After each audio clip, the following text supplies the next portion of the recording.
Alright, Agatha all along, is it going to save Marvel or is it the next sign of superhero fatigue?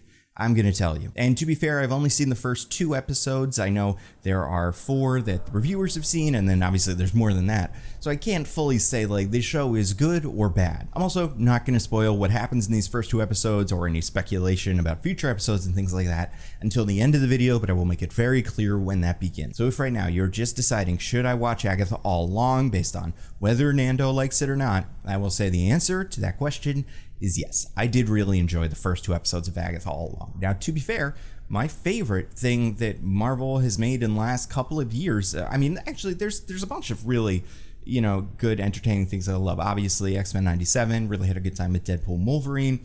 Guardians 3 was amazing.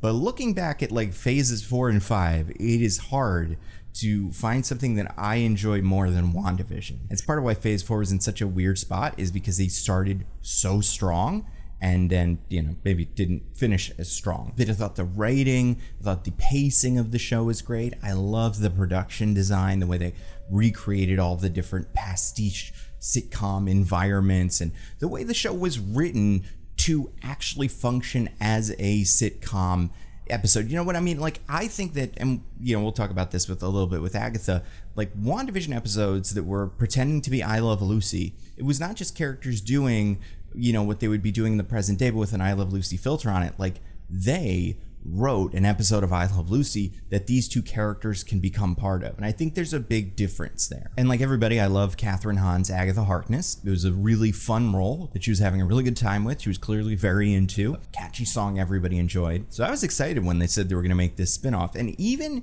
as things maybe didn't look as good for the overall cinematic universe when they would make a Secret Invasion or an Ant-Man 3 or something like that, then some people would say, and then can you believe they're making this Agatha Harkness show? I was always like, no, because it's such a weird idea that it must come from somewhere that makes sense, right? I loved all the casting announcements. I think the trailer looked great. I think some of the characters that they're playing are fun, but just overall, everything I liked about WandaVision, besides Wanda and Vision, is back. The production design on this show is stellar. I think that the first episode is a great proof of that, but I think as we get further into the series, once you see episode 2, you'll know what I mean. We're going to have to do a lot of different things, and any other show, I'd be a little bit like, can they pull this off? But with the WandaVision team, I'm like, yes, for sure. I think Kathryn Hahn is great. She seems game for doing a lot of weird stuff. And I was surprised. I will say, I enjoy Aubrey Plaza. I think Aubrey Plaza is funny. I liked her on Parks and Recreation and in White Lotus and a lot of the things that I've seen her in. She's so charismatic and such a good chemistry with Kathryn Hahn. And I know people are kind of split on Joe Locke. I'm really enjoying him. I think his portrayal of the character that it certainly seems like he is not exactly like what you would expect from the books, but I think it feels fun, and I wouldn't say the differences are enough to really bother me. I also just think the energy he's got on the show is great. Like, I think it bounces off of Agatha really well, and I imagine it's going to do that more as the show goes on. What else can I say without spoiling it? I think it's funny in all the ways that this is usually funny, but I also think especially the first episode plays it pretty straight. There was a point where Hannah and I are watching this first episode, and we got maybe about a little more than halfway through, and we were like, if this was the show, I'd watch this. Like, this is also good. And that's just because the show is really well written, well produced, and well acted, which is all you can ask for. I'm sure there are people that just don't care about Agatha, and I think that's one of the good things about this show is I don't think this is not for everybody, in that like a child couldn't watch it. There's a couple lines where like I probably wouldn't play that in front of like a 4-year-old, but I think everything else is pretty tame, as way Marvel usually is. It's a couple of curses and whatever. But I guess, if you are not in the mood for something like Charmed, a female-centric, somewhat horror, somewhat campy, drama, comedy thing about witches, like if that is not your thing, there's a good chance you won't enjoy this. I do think it is worth giving a shot. I really think the first episode, like the way this is paced, is excellent. I think the first episode really does a good job of reminding you what you liked about WandaVision and putting you back into that seat and going, it's these guys again, they're doing something different, but remember, you loved WandaVision. So get ready for that level of production here. I think there's been a couple of action bits. They're all okay. I think the music is fine. Didn't get a ton of it. There was really only one song in the first 2 episodes. but I thought that was well done. I do really enjoy these side characters that they've just added and picked up. Like, I think A, they have really good chemistry, but then like B, I like the introductions because like having only watched 2 episodes of the show and really 1 episode that featured some of these side characters, like I do think I have a sense for who they are, what their problems are, what they want to get out of this whole journey that we're going on, and what they bring to the table, like how they are different people. And I think that's great. The WandaVision cast members that are back, just in like little cameos and stuff, and some slightly bigger cameos, I think are fun and interesting. Like overall, I am very happy with this show. I honestly cannot think of anything that I did not like about the first 2 episodes. I've read a lot of the reviews, or at least parts of the reviews, so I have a sense for what some people don't like about it. And again, a lot of the reviewers saw the first 4 episodes. However, a couple of the reviews I read like started with, listen, I didn't love the first 2 episodes, but 3 and 4 really got me. So it seems like if you're on board with 1 and 2, then you're going to be on board. I think the pacing may lose some people in that kind of, this could have been a movie, especially because like it is charmed as like a witch show, but then you've also got like Hocus Pocus, and this feels very much like Hocus Pocus. But I like that this takes its time more. Again, I like that we seem to have really sketched out some of these side characters. This relationship between Tina and Agatha feels like it's going to go in interesting directions, and I just like the amount of time this show takes. Like the first episode, you could do everything they do in that episode 5 minutes if you needed to. If this was a movie, that's what it would be. There would be a 5-minute sequence that's that. But I like that they went through every single second of it, like played it completely straight. I thought that was great. Costume designs are fun. I think the new Agatha Harkness look, very iconic. I don't want to say too much else about other characters, so I'll say, you know, they've got vibes. They're interesting vibes. Is it funny? Yeah, it's got some funny bits. There's at least one bit that I feel like almost has the what happens to a toe when it gets struck by a lightning moment, where I'm like, oh, I think I see how that was intended to be delivered, and I don't think it quite got there. But again, this is the tiniest little nitpick. I also think, and I saw Aubrey Plaza say this in an interview, she said I know she didn't say, actually, to be fair, someone asked her if this is the gayest Marvel thing ever, which, you know, I think it's a different story if someone goes out and starts saying that, because then you're setting an expectation. But if you're asked that question, like, what are you gonna say? Like, either yes or like, not really. Don't get your hopes up. Don't get excited. So I don't expect to like get a really honest answer there. But having seen the first 2 episodes, especially the first episode, like I see what they're going for. I think it treads a line, but it's definitely something that feels like it is also taking its time. I do not have a doubt that we will see more of these relationships that are developing or have developed. Yeah, I like the way it's adding to the Marvel mythology. I think that's fun. I think that witches, like, I don't need like rules. I don't need like a rule book of how all the witches work, but I like when Agatha just sits down with a character and goes, listen, here's how we're going to find these witches, because here's what happens when this happens and this happens. And this is this little song that we all know because we all heard it. And like, I like that there are characters that know the witch lore, even if they haven't met them. Because in this universe, you would have people like that. There would be like extraterrestrial hunter kind of people who are just like, this is what I focus on. Nobody believes me that it's real, but like, I know the things. And I like that it feels like a culture that exists within the Marvel universe. So yeah, first 2 episodes, I don't know, man. I don't want to say like 10 out of 10. Because it's not like the greatest thing I've ever seen. But in terms of, does it fully entertain me and like live up to all the expectations, everything I was hoping for from the show? So far, yeah. And we'll see, because it is right now setting a lot of things up that it has to deliver on in future episodes. But like, because of WandaVision and because of what we've seen in the first 2 episodes, I have no reason to think they're not going to be able to deliver on that. All right, spoiler section. Here we go. I thought the first episode was so funny. I loved the fake Mare of Easttown. And this is the production design. This is how I love that they like really wrote an episode of a television show with characters, and they brought all the other characters back. It had its own stupid prestige title sequence that's all bullshit, which I think is super funny. I love that she did the silly Delco accent, and everybody else is doing the silly Delco accent. And this is where like Aubrey Plaza shows up in episode 1, and you're like, whoa, this is something. Like, there's not like just a chemistry, because like I said, a lot of these actors have chemistry can mean so many things, but like an energy between them that I think is great. And I've seen people say that this feels like it might be queer baiting. Specifically, I saw at least one review that mentioned it. And to that, I'll say, like, I don't know how much more they can bait. Like, I think especially after episode 2 when she licks her hand, that's one of the most sexual things anyone's ever done in the Marvel Cinematic Universe. So, like, I don't know what you need them to, like, do is, like, stand up and just announce to everybody that they were in a relationship back at the, year 800 or something. And I like that we haven't gotten everything about their relationship yet. Like, that is something that feels like it will be expanded upon over time. I thought Aubrey Plaza was great. Like, I like her in, like, most of the shows and movies that I've seen her in. Liked her in White Lotus, liked her in Ingrid Goes West, liked her in Legion. One of the things I was worried about with Aubrey Plaza is she kind of is, like, a little kooky. And that's like Legion. It's like, whoa, she's crazy. And I don't think that's bad. And I think that worked for that show.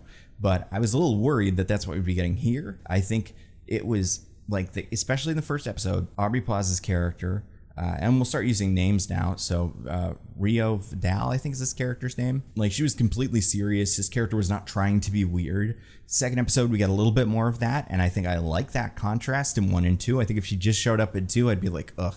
But after 1, that little simmering tension, I think 2 felt more earned and felt like more of a, oh, okay, good. Yeah, we are doing that. So yeah, I think that character's cool. I also really do like Joe Locke as Teen, the character that many people, including myself, have figured is probably Billy for a while. And without knowing exactly how this is going to play out, it seems like when he says his name, that M goes over him. Like, that could be a Mephisto thing, but it could also be like Maximoff. Here's my guess with this. I imagine we'll find out that, like, Wanda used some energy right before she died to protect her children from Agatha or people that may mean them harm. There's a couple of spells like that in Marvel Comics. She-Hulk got hit with one where it was like, you can't see her if you want to hurt her. And I think maybe we'll get a little bit more of that here. But let's say, I also like this version of Billy. I've heard people say that this Billy is a little bit more flamboyant than they would expect. And I agree based on, having read a fair amount of Wiccan comics, knowing how that character is written. I wouldn't say, he's quite that. But also, I don't think...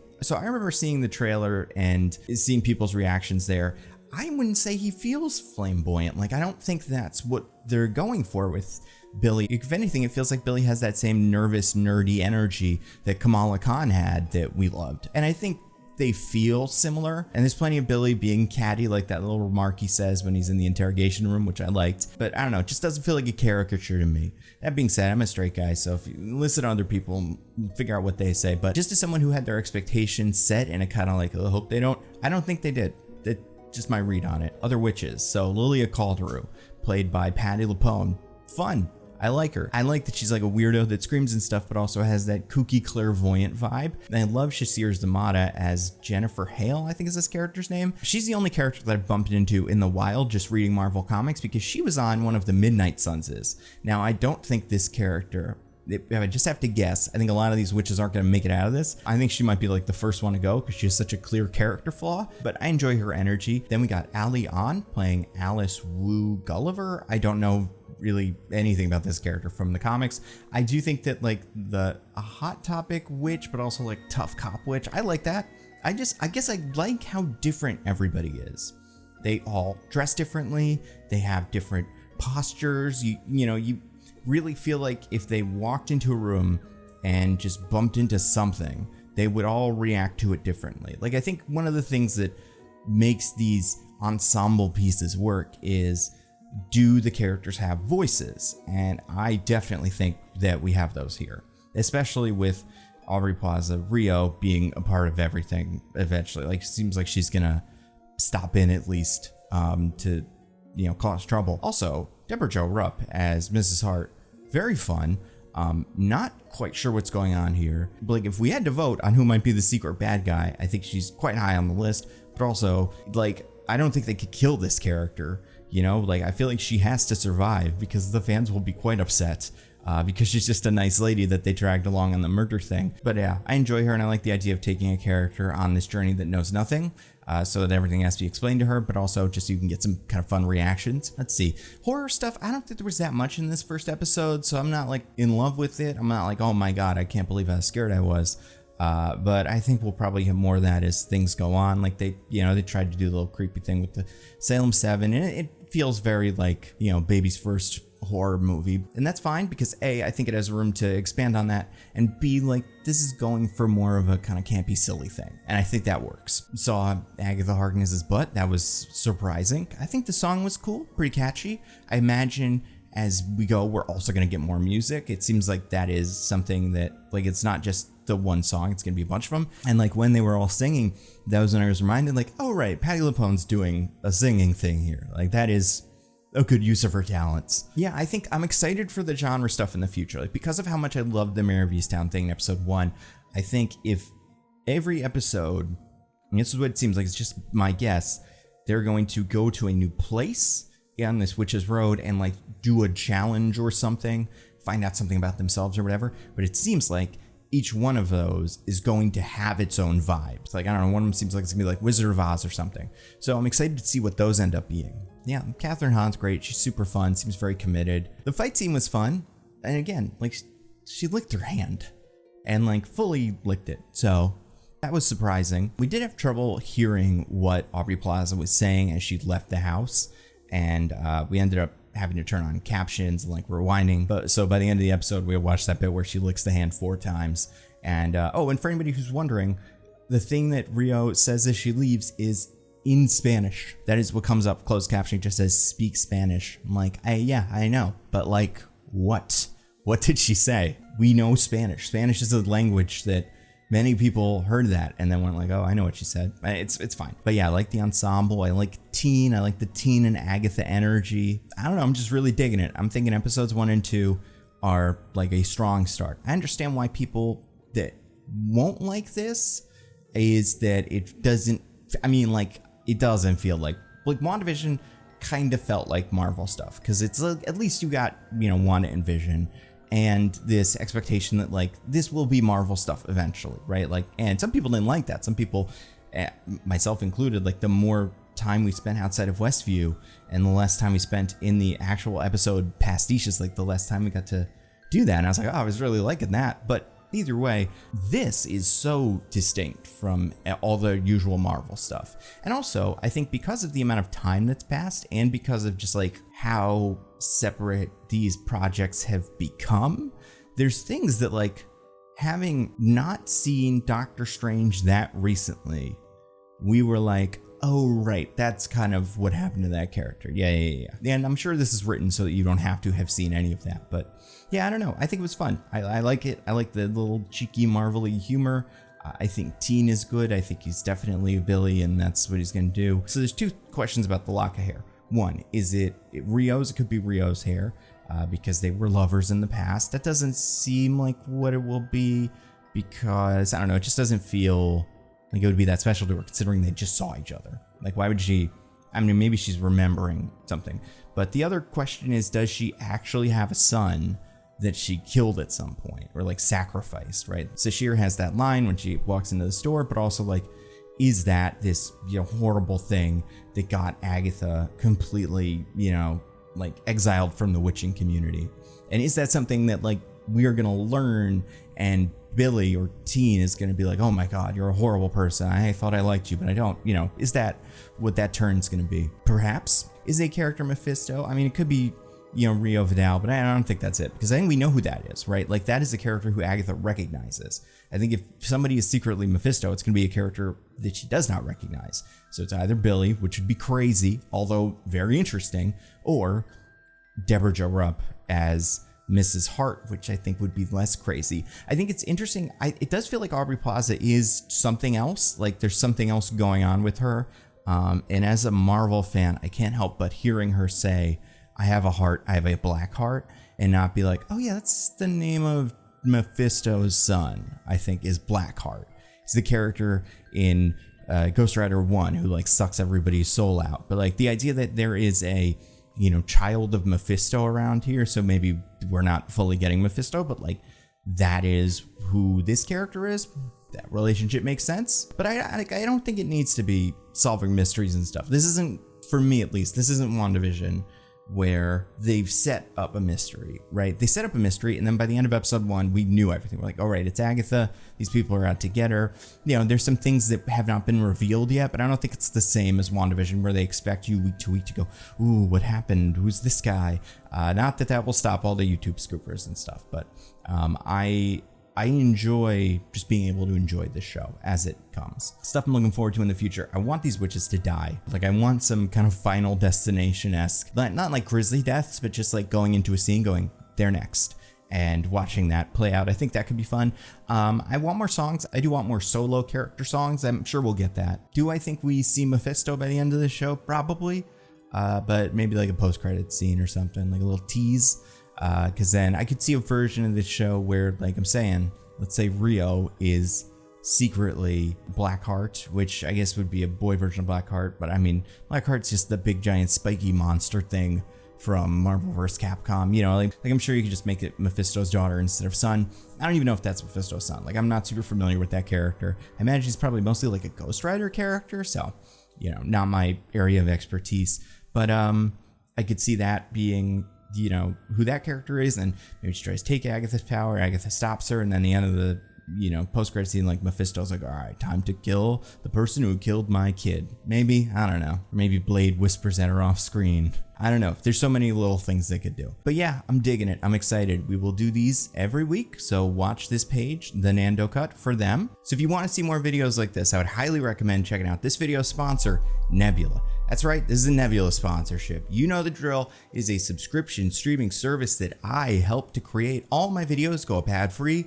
There are some exclusive videos, other ones I'm working on. All my Nando View Movies videos go up very early, usually like a week, 2 weeks, something like that. The Nando Cut videos about Marvel Snap characters also go up a week early. So if you want to get a look at my videos early with no ads, Nebula is the best place to do it. But also, Nebula is just an awesome platform with so many creators you're already watching. You got channels like NerdSync, Hello Future Me, Man Carrying Things, Patrick Willems, Princess Weeks, Broey D. Chanel.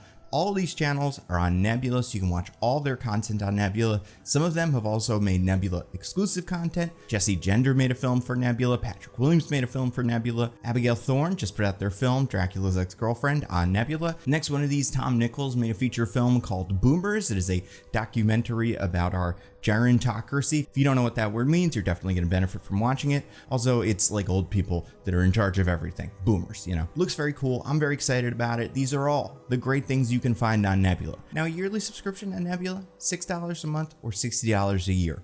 Already a great deal. But if you use my code, TheNandoCut, or if you go to go.nebula.tv/TheNandoCut, you can get Nebula for $36 a year. That's $3 a month. It is an incredible deal again. Go to go.nebula.tv/TheNandoCut to sign up. You're going to love it. I can't wait to see you there soon.